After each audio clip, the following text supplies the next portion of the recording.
The Man by the Fence, read by Psycho. Now, this story may not be as scary as some, but I definitely found it spooky. So, this happened about 4 years ago. I had just moved into a new house and I was still 12. For a little background, my dad owned and still owns two businesses, so he was out of the house 6 out of the 7 days of the week. My mom had just got a job in real estate and was at the office at the time of the occurrence. I was and still am hardcore soccer player. I practice about 2 to 3 hours a day. So, as most of the time I was out in the backyard practicing and shooting on goal. Then I heard what sounded like footsteps on my driveway. I ignored the footsteps and figured my brother, 10 at the time, was outside shooting baskets or playing on the driveway or something.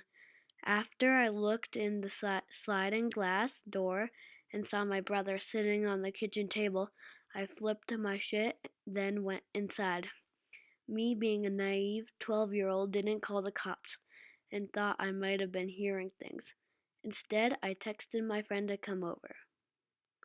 He started on his bike over to my house. He didn't live so far away, so it took him about 5 minutes until I received a text from him, and it read, "Who the fuck is that outside of your backyard?" I flipped my shit once again and called my dad, who came home and searched around the fence, but nobody. I don't know who this was or what he or she wanted, but nothing has happened since, and I am very grateful for that. Almost Adopted at Work, read by Ash. I have never posted on Reddit before, but I figured this post fit here quite nicely. So I made an account after lurking all these months. This story takes place only about 9 months ago or so, and it still works me up. I've worked at a GameStop for about 4 years, and in multiple places, some sketchier than others. I'm a key holder there, and I often close the store, so I'm normally out around 10 p.m. The last 2 years, I've been at a rather nice GameStop in a better area, so I have discarded my habits that I have accumulated over the years for my own safety. I'm about 5'3" and pretty small. I know that I'm a target for unsavory things. Anyway, it was about 10 p.m. and I had just closed with the other employee. I did not have a car, so I had to wait for my ride, which was not out of the ordinary. She was running a little more late than usual. Whoever I close with always offers to wait with me until my ride shows up, but I always assure them they can leave and that it's fine. Um, the GameStop I work in is in a decent sized strip mall slash plaza with many other stores, including a Walmart that's a little more than a quarter mile up the parking lots. Most stores closed a little sooner than us, so we were typically the last ones out anyways. The associate I closed with walked across the lot to his car, got in and waited about 5 minutes, and then left and waved on his way by me. And he did so. As he did so, I noticed another car further back in the lot. It was the only car left, and I had just assumed it was someone else getting out a little late. My eyes followed the associate's car all the way to the end of the plaza until he's gone. I checked my phone and my batteries are low, but I can see that it's about 10:10. I was sure my ride would be here any minute. That's when I saw the other car start to move. They must have been sitting there because no one had walked to the car since I had left my store. They didn't turn their headlights on, which was odd to me, and started up the gut wrenching feeling that it was a little weird and I should leave. But I stayed put for whatever reason. The car uh, drove around the lot and then slows down near me. At this point, I have my phone out just in case, and I had my messenger bag on my shoulder in case I needed to ditch it fast. He pulls up at about 15 feet from me, just outside of the first handicap spot. The car stops and is still running. It's it's an odd, gross beat up two-door car with rust all over. The door opens. No lights come on. Out steps a very large man that was most likely about 6'2". He had brown, messy hair and was brolic, but still lanky. His clothes were stained with sweat or grease, and he looked very unwelcoming. He had casually gotten out of his car, but then he turns around and clicks his effing front seat upward, and immediately, with the with door open, starts walking fast towards me. I hadn't even realized it, but I was already on my feet, backing away from him. He kept eye contact and made a gesture to come back. Basically, from there, I turned around and booked it to the Walmart parking lot. The sketchy guy got out of his car and pulled around and started driving towards me. Um, I do not know him. The store has been closed for over an hour now, and it's still dark and the lot is empty. There is no reason to be approached like this. He still has his headlights off, which absolutely terrifies me because I can hear him. But it's still very dark, and my heart is pounding in my ears, and I can't tell if he's right behind me or I left. I peek back, and he's still slowly driving towards me.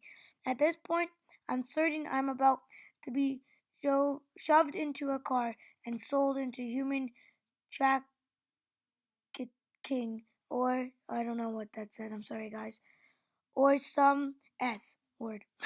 And I'm in an absolute panic. But all I can do is run. The Walmart was still so far away, and I was sure he would probably try to actually make an effort to get me in the car by then. I felt like he drove slowly beside me to tease me and scare me. But then I saw a big truck in the very back of the Walmart parking lot with about 5 people around it. There was another car and the hoods were up. Someone was jump starting a car. I halted, but to the left in the direction since they were closer closer, and as soon as I felt I was in earshot, I started screaming for them to help, and the car was chasing me. The group looked shocked, and for all I know, they could have been sketchy too, but I had to take that chance. A man and a woman ran towards me and met up with me, and I was pretty nervous and shaken up and winded, and I could hardly talk. But I looked back and saw the taillights of the car driving away.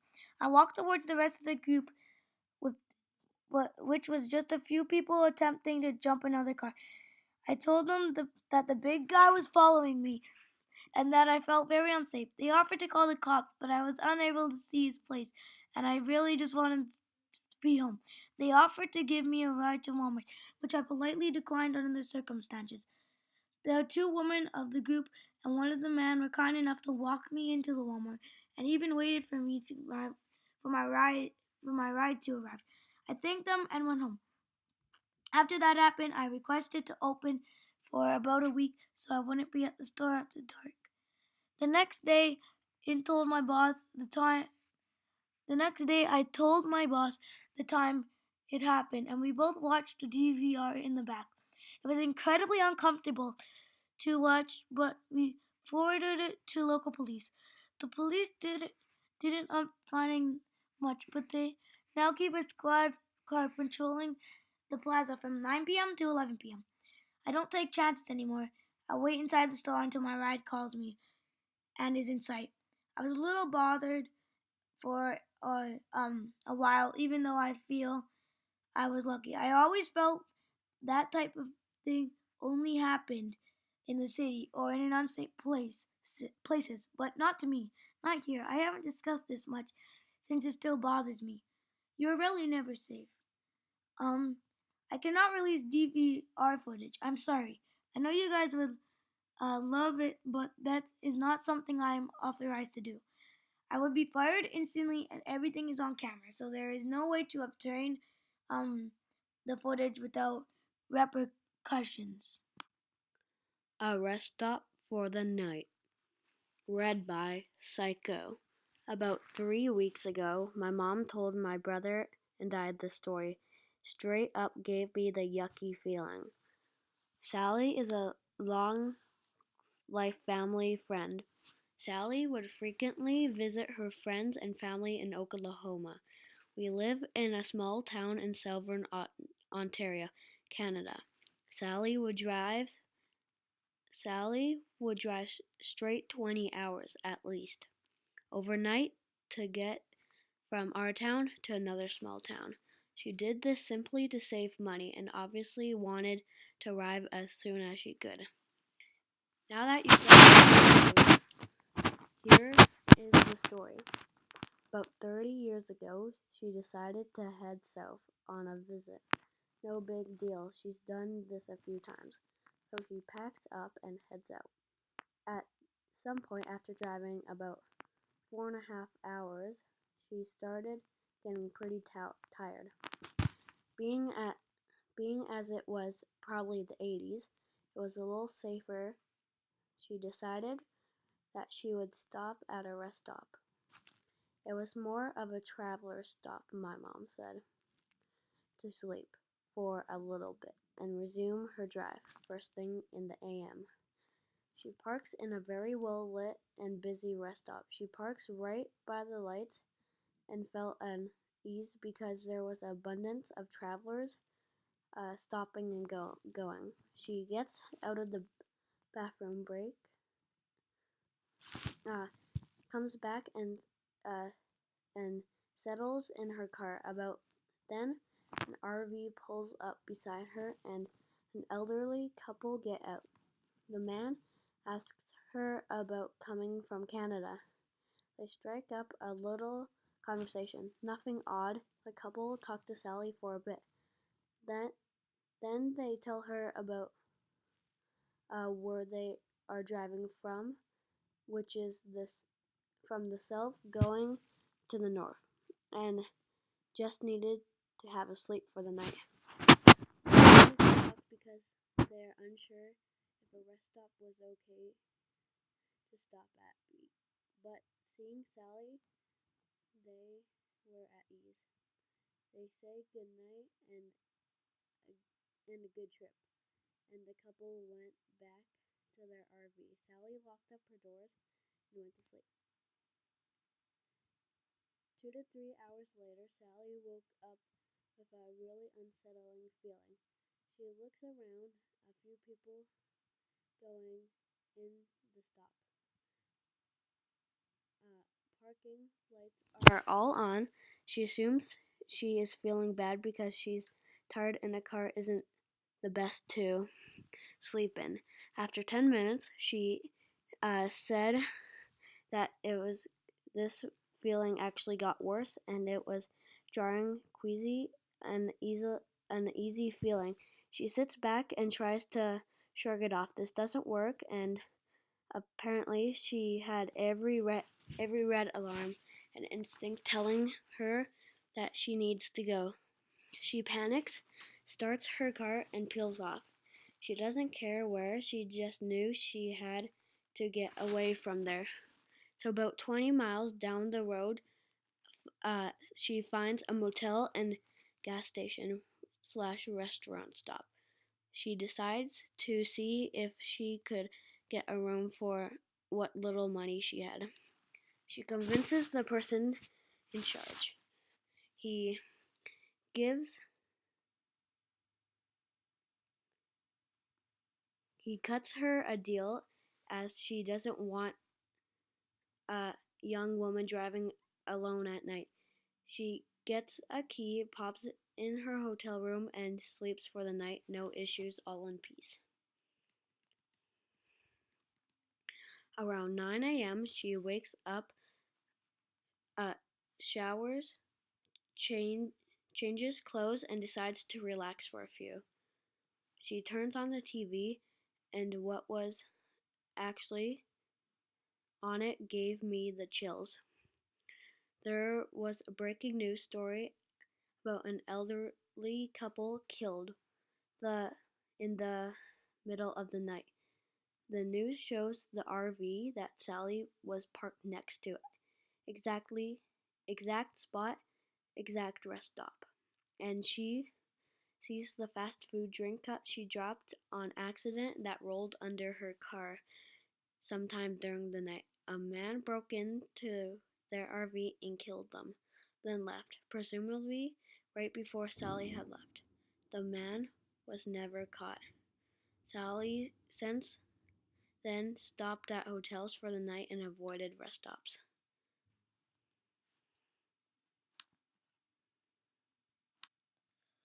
The Weirdo at McDonald's, aka The Day I Lost Some of My Innocence, read by Ash.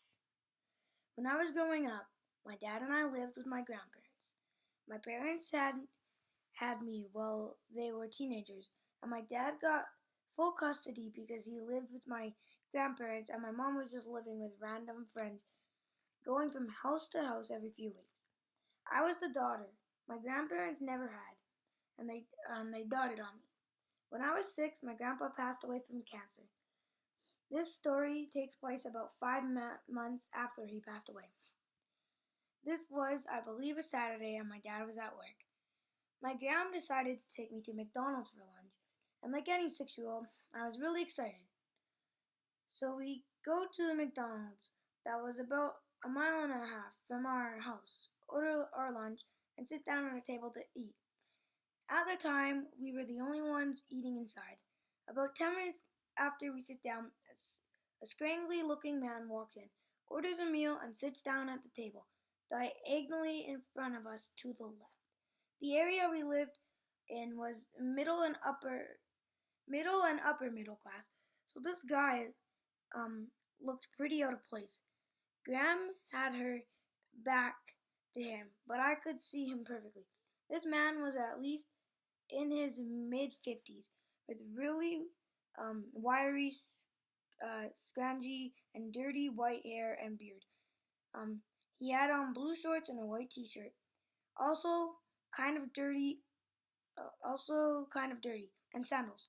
It's amazing this happened 21 years ago, and I can remember it like it was yesterday.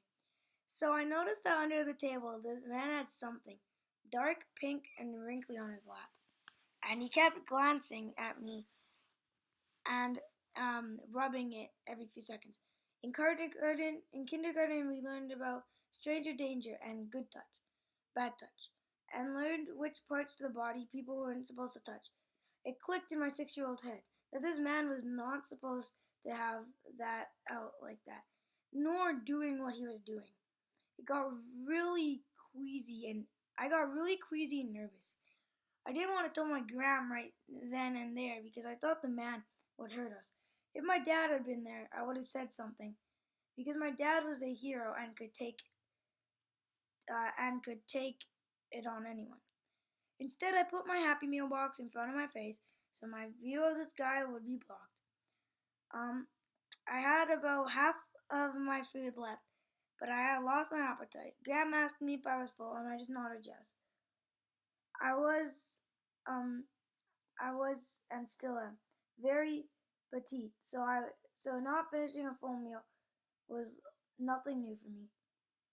She asked me if I wanted to go play in the play area before we left, but I just shook my head and quietly said, I want to go home. Graham cleared our table and we left. When we got home, I was still really nervous and felt like I was going to throw up. Graham asked me, what's the matter, Munchkin? Her pet name for me. And I started crying and told her about the man at the McDonald's and what I saw. My Graham didn't panic or freak or get hysterical or something. She just hugged me and said, it's all right. Go on to your room and play, and I'll take care of it. She wiped my tears, gave me a blueberry Kool-Aid burst, and told our dog Patches to go to my room with me, which he did. After I was out of earshot, Graham called the McDonald's and told him about the guy. He was still there. The manager told Graham he'd take care of it and call her back. An hour later, the manager calls back and tells Graham they called the police, who showed up in record time and arrested the guy. When the police told the man to stand up, his franken beans were still hanging out of his shorts. The manager also told Graham that she could bring me back for a month's worth of coupons for free Happy Meals. I have another story about a weirdo that happened a few years later, and this time my dad was there and believed me. What my dad did to him was not pretty, but that's a story for another time.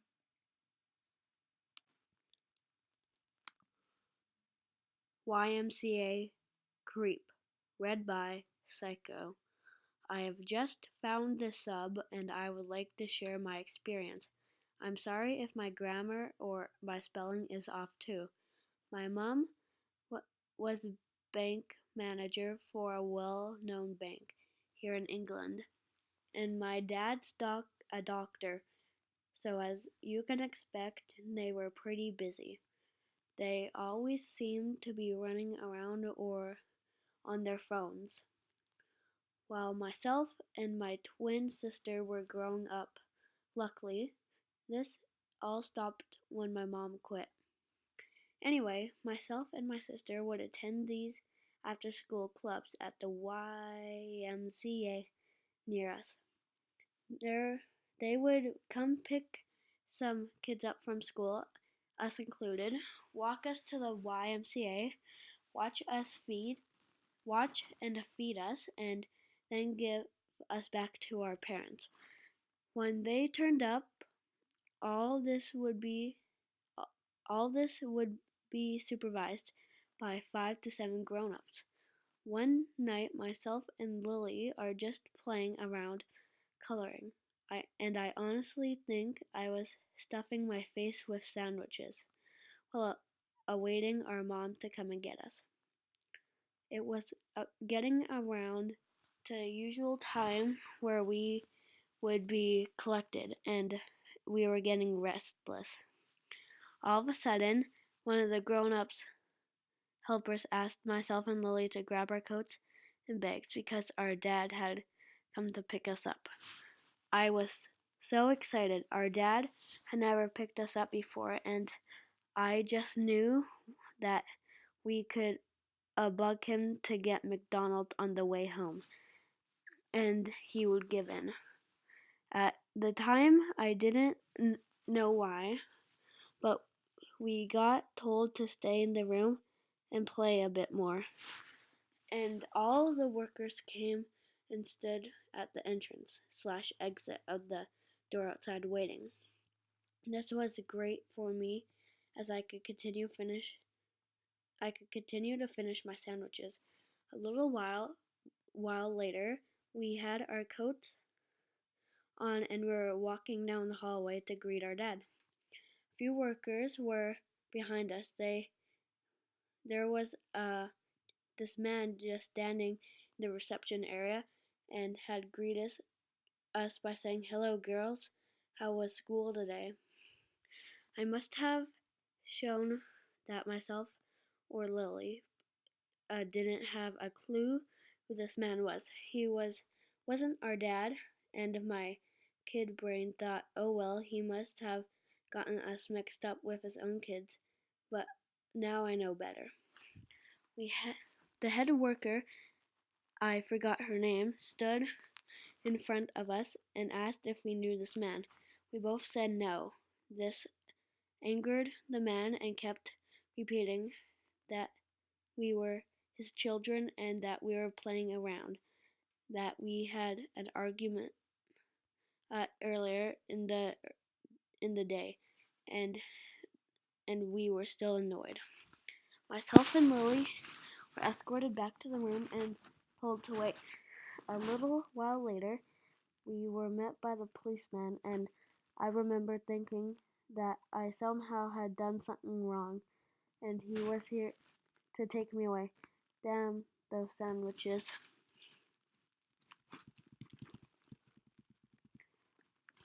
Our real mother turned up and she took us home with the policeman.